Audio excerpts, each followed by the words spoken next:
Hey there, guys. My name is Brandon, aka Suns Geek, and if it has to deal with the Phoenix Suns, I'm going to make a video about it. That is right, guys. Welcome back to a brand new Phoenix Suns news recap video, as we are going to be recapping the first week of the 2021-22 season for your Phoenix Suns. So make sure to Hulk smash that like button, and please subscribe for everything Phoenix Suns. If it has to deal with the Phoenix Suns, I'm going to make a video about it. And let's dive right into the video. The Phoenix Suns go 1-2 in a short 3-game span, with losses to the Denver Nuggets and the Portland Trail Blazers, and one win over the Los Angeles Lakers. And you guys, in my opinion, the season has gotten off to a shaky start, with Deandre Ayton not being extended and the Robert Sarver news, which I am going to talk about a little bit later in this video. But let's talk about the positives first off, and let's start with Mikal Bridges, who is currently second in points with 17 points per game. He's shooting 55.6% from the field and 53% from three. He's looked really active on offense, and we already know what he can do on defense. And you guys, Chris Paul has been great so far.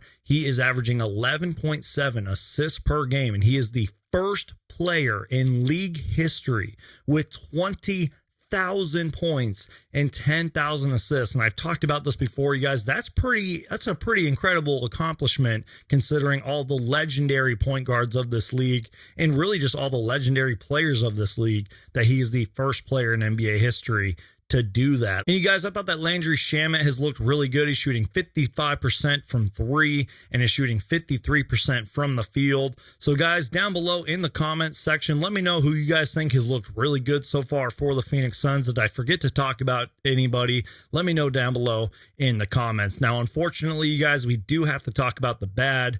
And unfortunately, you guys, the Phoenix Suns defense has not looked good through 3 games. The Suns starting 5 has been outscored by 37 points. So that is definitely a big red flag. And Monty Williams took responsibility for the way that the team has performed so far. He said, and I quote, "I didn't have us ready to play. Our communication was not to the level it needed to be. Typically, when you don't communicate, that means your mind is crowded with stuff, so that's on me," close quote. And look, you guys, I know that at the time of this recording, it's only been 3 games, so it's not time to hit the panic button. We have seen flashes of what this team can do. We have seen flashes of what this team was last year. I've talked about it in previous videos, where there has been small stretches where the Phoenix Suns could not score the ball, whether it was like a 5-minute period of not scoring or maybe a couple-minute period of not scoring. That is definitely concerning. But you guys, we are 3 games into a long 82-game season. It's going to be a little bit strange, you guys. I mean, Deandre Ayton hasn't looked really good. Cam Payne isn't shooting the ball well. I honestly think it is just bad circumstances. You know, as I mentioned before, the Ayton news and now the Sarver news. Devin Booker is still recovering from COVID. He is not off to the best start. It honestly could just be a finals hangover. And as Monty Williams mentioned, maybe just lack of communication. So I know that there are a lot of red flags. I know that there's a lot to be concerned about. But you guys, it is a long season, and the Phoenix Suns are no longer a surprise team of the league.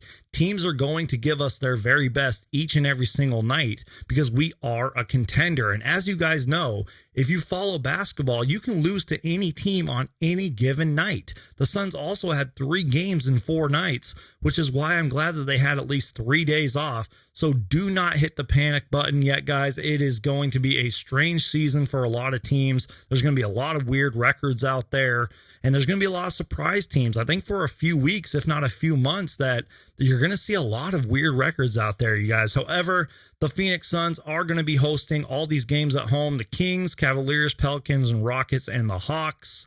So hopefully they can kind of start gathering their footing and get a couple victories to make themselves feel better after this really shaky start. And you guys, Chris Paul was interviewed by Yahoo Sports, and he talked about the Phoenix Suns locker room and DA's contract situation. And Chris Paul said, and I quote, "This is probably one of the best locker rooms that I've been in my whole career, because we have guys that are leaders, and everybody leads in their own different ways. We communicate, we talk. It's a real family over here.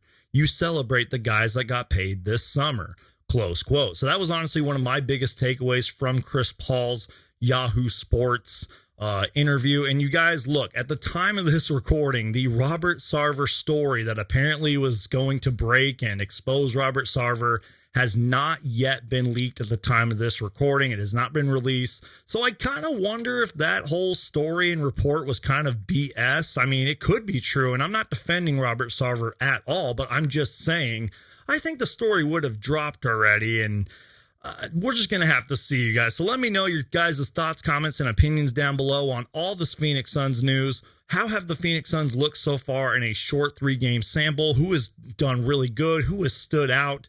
Who is not performing well? Let me know your guys' thoughts, comments, and opinions down below. Make sure to Hulk smash that like button, and please subscribe for everything Phoenix Suns. If it has to deal with the Phoenix Suns, I'm going to make a video about it, and I'll see you guys next time.